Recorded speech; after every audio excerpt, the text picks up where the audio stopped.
Hello, here's old Uncle Ray Dean talking about subjects around the world and in Texas. I told you about from inside to outside, survival guides for prison.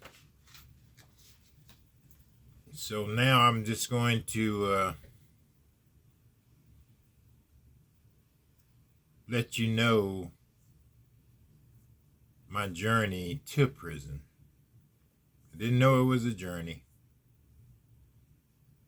I just did a bunch of stupid stuff and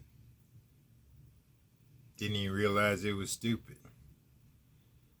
I told some young guys the other day, man, what you're doing now is nothing new, man, because I did exactly the same thing or worse in your age. And they're like, oh, school, you don't know, we just out here having fun, gangster love.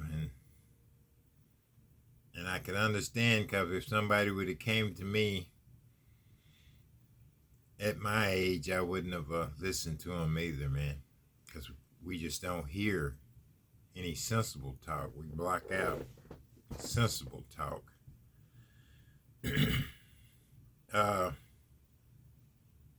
I first got in trouble. I was 14 years old.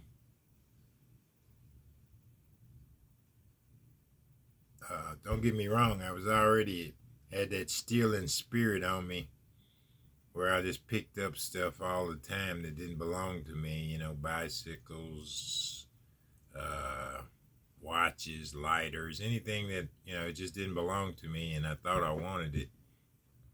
Stores in the stores.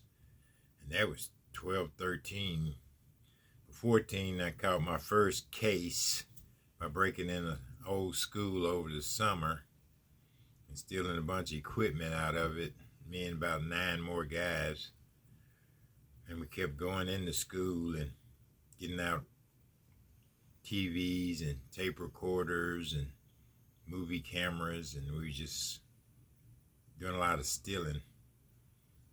Wasn't nothing else to do in the summer, a little country town, trying to make something happen. I got on probation. I think they called it juvenile probation at first.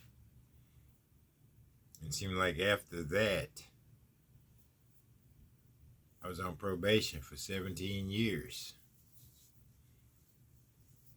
Every time I was about to get out,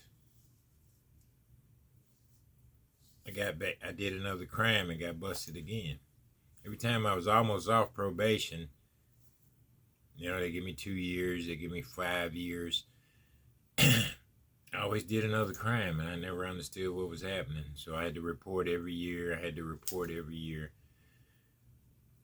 And I say I was addicted to marijuana, which they today don't say you can be addicted to marijuana, but I smoked weed every day.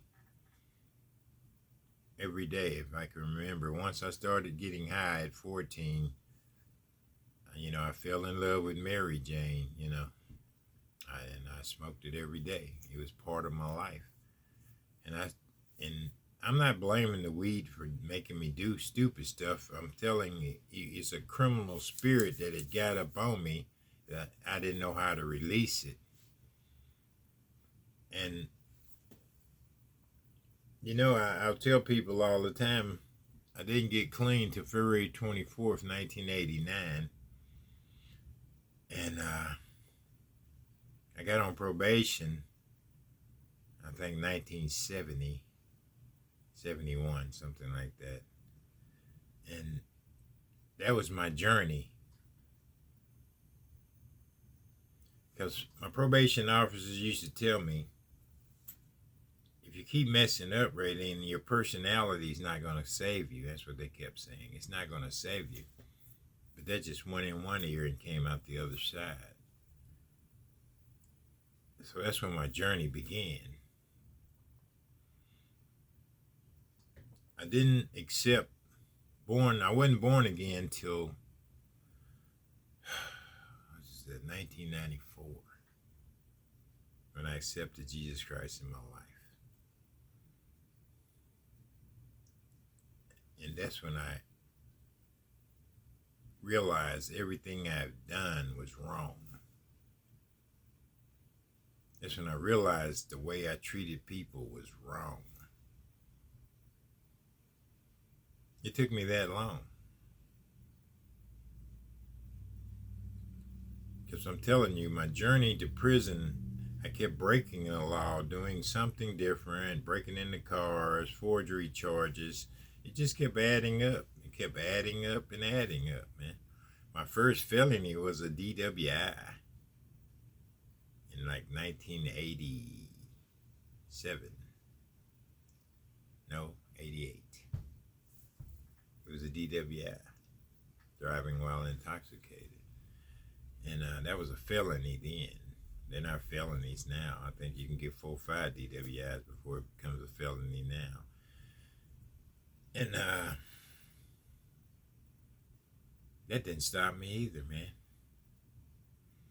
And if you know the story of, they say marijuana is a gateway drug, but some say it's not, so they don't want to throw that in. But all I wanted to do was get higher and higher and higher. So, I started smoking crack. I smoked crack for 5 years. Then I started shooting dope, shooting powdered cocaine. And then after that, it was a non-stop thing. It's like I wanted to kill myself, but slowly. And then I got into more crimes and got with more people.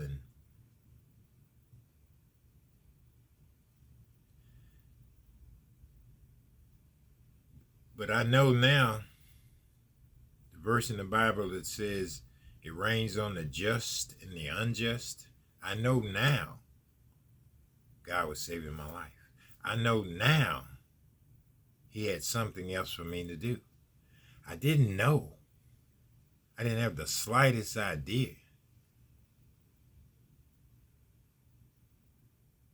And I realize now, when people kept telling me, I had a chief of police that was just after me for, I don't know, he was 5 years, he's after me. I'm going to send you to prison, and you're going to go to prison. Jerry Walraven, that was his name. You're going to go to prison. I'm going to get you yet. And I didn't realize I was doing anything wrong. I was just having fun. That's all I was doing. But then I'd catch case after case after case after case, man. And don't get me wrong, I was made to go to church by my parents. And I would go to church sometimes, but I didn't feel it. I wasn't feeling it. I wasn't feeling the Jesus thing. I wasn't feeling it. I'm not going to lie, a couple of times I went after I got high. I really didn't feel it then. So I had Satan on me, man. But after February 24th, 1989, when God released the drugs and alcohol and pills from my life, and I got off probation. After 17 years of probation, it's lifted off me.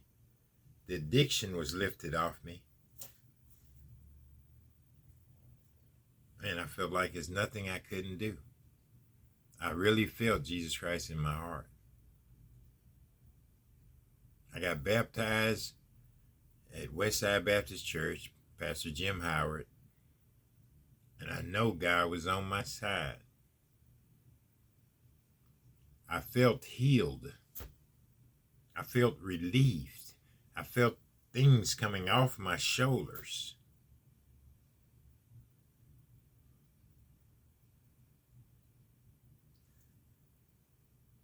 This is just a portion. I'll get back with you on my journey to prison.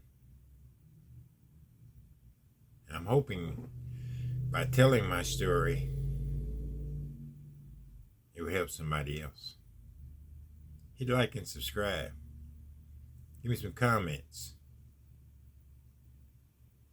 I'll come back and let you know my journey to prison.